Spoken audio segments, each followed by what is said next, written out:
Hi guys, இன்னைக்கு என்ன ஸ்பெஷல்னா வல்லாரைக்கீரை பொடி எப்படி செய்யலாம்னு பார்க்கலாமா? ஃபஸ்ட்டு அம்மா வல்லாரைக்கீரை எடுத்துக்கிட்டாங்க. நல்லா ஃப்ரெஷ்ஷாக இருக்குது கீரை. கீரையை நல்லா வாஷ் பண்ணிக்கோங்க. அம்மா 3 டைம்ஸ் கீரையை நல்லா வாஷ் பண்ணிக்கிட்டாங்க. நல்லா வாஷ் பண்ணிக்கோங்க.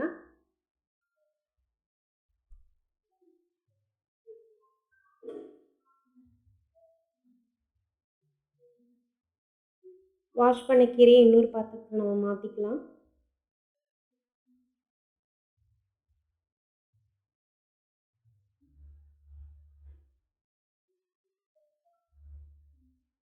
இப்போ வாஷ் பண்ண கீரையை நல்லா காய வச்சுக்கலாம். அம்மா வீட்டுக்குள்ளேயே தான் காய வச்சாங்க. அடிக்கிற வெயிலுக்கு 4 நாள்லேயே அது நல்லா காஞ்சிருச்சு. ஸோ நல்லா காய வச்சுக்கோங்க. 4 டேஸ் ஆச்சு எங்களுக்கு.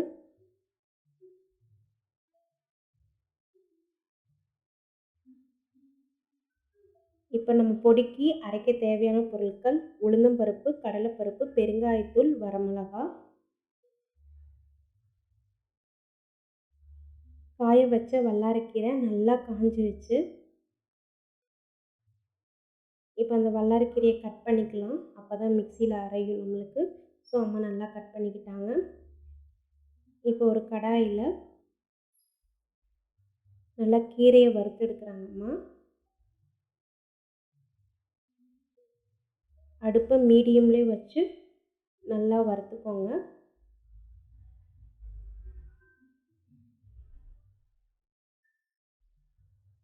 கீரையை நல்லா வறுத்துக்கோங்க.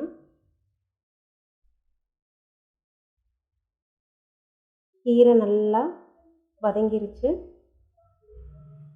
கீரை நல்லா நம்மளுக்கு ரெடியாக இருக்குது. ஸோ தனியாக நம்ம எடுத்து வச்சுக்கலாம். இப்போ உளுந்தம்பருப்பு நல்லா வறுத்துக்கலாம். அந்த உளுந்தம்பருப்பு பொன்னிறமாக மாறணும். ஸோ அந்த மாதிரி நீங்கள் வறுத்துக்கோங்க. நல்லா வறுத்துக்கோங்க. உளுந்தம்பருப்பை கலர் பொன்னிறமாக மாறணும். இப்போ லைட்டாக நம்மளுக்கு பொன்னிறமாக மாறிட்டே இருக்குது.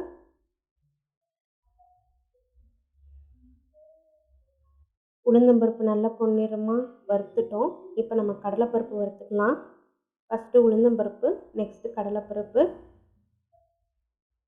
கடலைப்பருப்பும் அதே மாதிரி நல்லா பொன்னிறமாக கலர் சேஞ்ச் ஆகிற வரைக்கும் நல்லா வறுத்துக்கோங்க.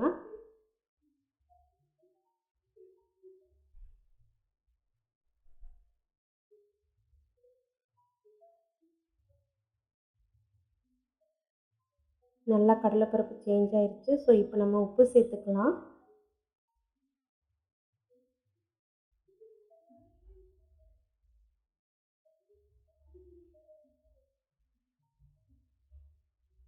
உப்பு சேர்த்துக்கிட்டாங்க. அடுத்து பெருங்காயத்தூள் சேர்த்துக்கோங்க.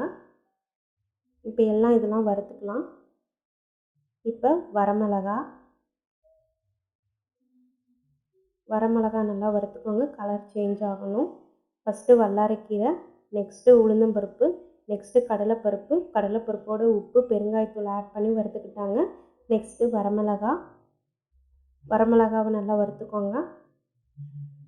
இப்போ எல்லாத்தையும் நம்ம வறுத்துக்கிட்டோம். இப்போ எல்லாம் நம்ம சேர்த்து ஒரு 1/2 hour நல்லா ஆறட்டும்.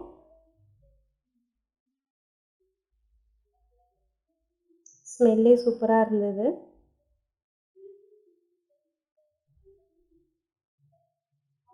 நல்லா மிக்ஸ் பண்ணி விட்டுருங்க. ஒரு 1/2 hour நல்லா ஆறட்டும்.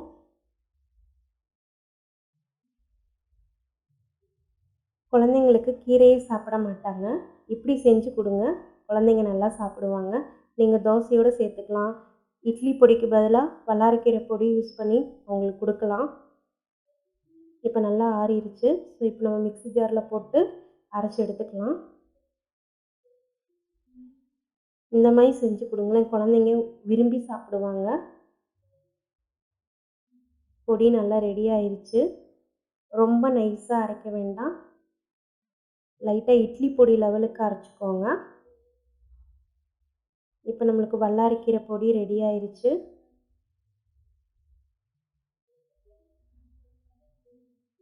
ஸ்மெல்லே சூப்பராக இருந்தது. இந்த மாதிரி குழந்தைங்களுக்கு கொடுங்க. குழந்தைங்க விரும்பி சாப்பிடுவாங்க. இப்போ நம்ம தோசையில் அரைச்ச வல்லாரைக்கீரை பொடியை மலைச்சாரல் மாதிரி மேலே தூவி தோசையில் குழந்தைங்களுக்கு கொடுத்தா குழந்தைங்க விரும்பி சாப்பிடுவாங்க. இட்லி பொடியாகவும் யூஸ் பண்ணிக்கலாம். டேஸ்ட்டு உண்மையிலேயே சூப்பராக இருந்தது. குழந்தைங்களுக்கு இது மாதிரி கொடுங்க. கீரை பிடிக்காத குழந்தைங்களும் சாப்பிடுவாங்க நல்லா.